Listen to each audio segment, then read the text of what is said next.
ఇక ప్రస్తుతం ఎస్ఎల్బీసీలో పరిస్థితి ఎలా ఉంది ఫోకస్ చేద్దాం. టన్నెల్లో చిక్కుకున్న 8 మందిని కాపాడేందుకు ఎన్నో ప్రయత్నాలు సాగుతున్నాయి. షిఫ్ట్కి 100 మందికి పైగా పనిచేస్తున్నారు. 4 రోజులుగా నిరంతరాయంగా పనులు కొనసాగుతున్నాయి. అందరినీ సజీవంగా క్షేమంగా తీసుకొచ్చేందుకు 11 సంస్థలు శ్రమిస్తున్నాయి.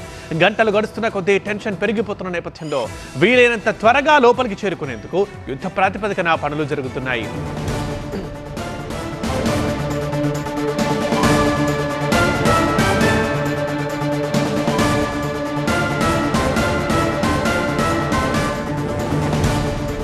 ఎస్ఎల్బీసీ టన్నెల్లో ఇవాల్టి రెస్క్యూ ఆపరేషన్లో భాగంగా ఏం జరగబోతోంది ఒకసారి చూస్తున్నాం టీవీ స్క్రీన్ మీద.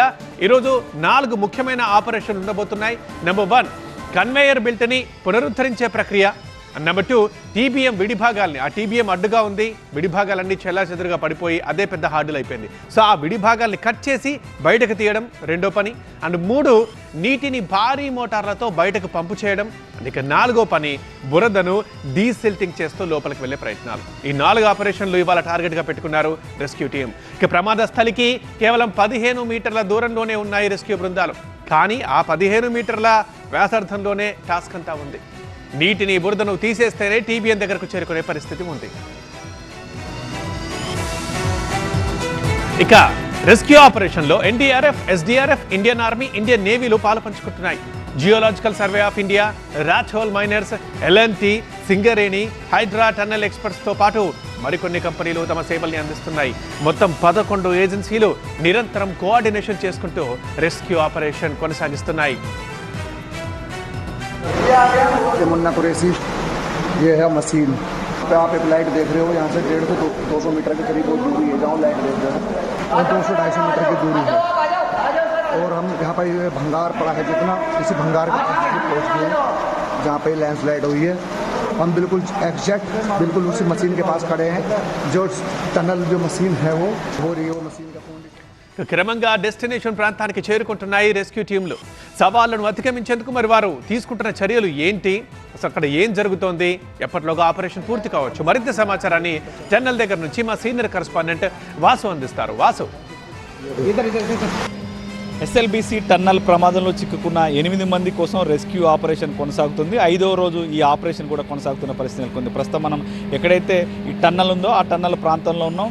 నిన్నటి నుంచి కూడా బురదని బయటకు తీస్తున్నారు అధికారులు. దాంతోపాటు డీవాటరింగ్ చేస్తున్న నేపథ్యంలో కొంతమేర బురద ప్రవాహంకు తగ్గినట్టుగా చెప్తున్నారు. నిన్న పూర్తి స్థాయిలో ఎక్కడైతే ఇన్సిడెంట్ జరిగిందో ఆ ప్రాంతానికి ఇటు రెస్క్యూ టీమ్స్ పూర్తిగా చొచ్చుకెళ్లిన పరిస్థితి నెలకొంది. మరొక 15 మీటర్లు కనుక లోపలికి చేరుకుంటే ఏదైతే ఇన్సిడెంట్ జరిగిన ప్రాంతానికి చేరుకునే అవకాశం కనిపిస్తుంది. పూర్తి స్థాయిలో టన్నెల్ లోపల బురద నీటిని తొలగించేందుకైతే ఆపరేషన్ కొనసాగుతుంది. ఘటనా ప్రాంతంలో ఎగ్జాక్ట్గా ఎక్కడైతే ఇన్సిడెంట్ జరిగిందో అక్కడ 15 అడుగుల లోతు 150 మీటర్ల పొడవు వరకు ఈ బురద మొత్తం కూడా పేరుకుపోయింది. ఇప్పుడు పెద్ద సవాల్గా ఉంది. కన్వేర్ బెల్ట్ పునరుద్ధరించడానికి చీఫ్ ఇంజనీర్లు కూడా లోపల తీవ్రంగా శ్రమిస్తున్న పరిస్థితికి ఉంది. ఒకసారి కన్వేర్ బెల్ట్ అందుబాటులోకి వస్తే లోపల ఉన్న బురదను త్వరగా బయటికి పంపించేయచ్చు అంటూ అధికారులు ఇప్పటికే ఒక అంచనాకు వచ్చిన పరిస్థితి నెలకొంది. మరోపక్క టన్నెల్ బోరింగ్ ఏదైతే ఉందో టన్నెల్ బోరింగ్ మిషన్ ముక్కలు కావడంతో రెస్క్యూ ఆపరేషన్కి తీవ్ర ఇబ్బంది ఎదురవుతుంది. రెస్క్యూ ఆపరేషన్కు అడ్డుగా ఉన్న టన్నింగ్ బోరింగ్ మిషన్ విడిభాగాలు గ్యాస్ కట్టలతో కట్ చేసేందుకైతే లోపలికి రెస్క్యూ టీంకు వెళ్లేందుకు సిద్ధమవుతున్న పరిస్థితులు ఉంది. మొత్తం టోటల్గా ఈ రెస్క్యూ ఆపరేషన్లో NDRF, SDRF, Indian Army, Indian Navy, Geological Survey of India, అలాగే rat mines, L N T, Singareni, Hydra టన్నల్కు సంబంధించిన టోటల్ ఎక్స్పర్ట్ టీమ్స్ మొత్తం కూడా తింపారు. మొత్తం 11 బృందాలు ఈ రెస్క్యూ ఆపరేషన్లో పాల్గొంటున్న పరిస్థితి నెలకొంది.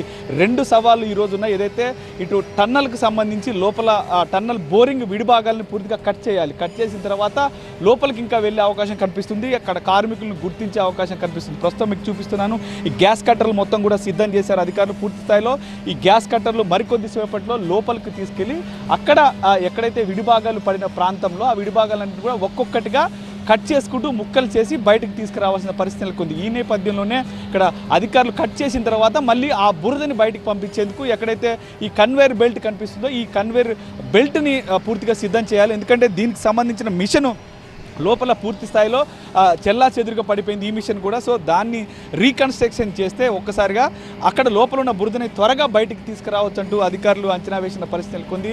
సో ఈ కన్వేయర్ బెల్ట్కి సంబంధించి దీన్ని రన్ చేయడం కోసం ఒక మిషన్ని మరికొద్ది సేపట్లో ఇక్కడ చేరుతున్నట్టు అధికారులు మనకు చెప్తున్న పరిస్థితి నెలకొంది. ఈ మిషన్ని ఆన్ చేసిన తర్వాత ఒక్కసారి ఈ కన్వేయర్ బెల్ట్ రన్ అయిన తర్వాత లోపల ఉన్న బురదని బయటికి తీసుకొచ్చే అవకాశం కనిపిస్తుంది. మొత్తానికైతే గత 5 రోజులుగా ఇటు రెస్క్యూ టీమ్స్ పూర్తి స్థాయిలో లోపల ఉన్న వారి ఆచూకీ కోసం వాళ్ళని సురక్షితంగా బయటికి తీసుకొచ్చేందుకైతే తీవ్రంగా శ్రమిస్తున్న పరిస్థితి నెలకొంది. నిన్న మనం చూసుకోవచ్చు, నిన్న రాత్రి 1 గంట వరకు కూడా ఈ రెస్క్యూ ఆపరేషన్ కొనసాగింది. కానీ 1 గంట తర్వాత అక్కడ లోపల పూర్తిగా అంటే ఆక్సిజన్ లెవెల్స్ పూర్తిగా తగ్గిపోవడంతో, కార్బన్ మోనాక్సైడ్ ఎక్కువగా ఉండడంతో లోపలికి వెళ్ళిన రెస్క్యూ టీమ్స్ అన్ని కూడా బయటకు వచ్చిన పరిస్థితి నెలకొంది. ఆ బురద ఉన్న ప్రాంతాలని ఈ కొక్లైన్ ద్వారా క్లీన్ చేసే ప్రక్రియ మొదలు పెడతారు. అప్పుడు ఎక్కడైతే టన్నల్ బోరింగ్ మిషన్కి సంబంధించిన విడిభాగాలు కనిపిస్తాయో అప్పుడు వెంటనే వాటిని అక్కడ ఈ గ్యాస్ కట్టర్ల ద్వారా కట్ చేసి ఒక్కొక్కటిగా ఆ ముక్కలన్నిటి కూడా బయటికి పంపించేందుకైతే అధికారులు పూర్తి స్థాయిలో కసరత్తు చేస్తున్న పరిస్థితి నెలకొంది.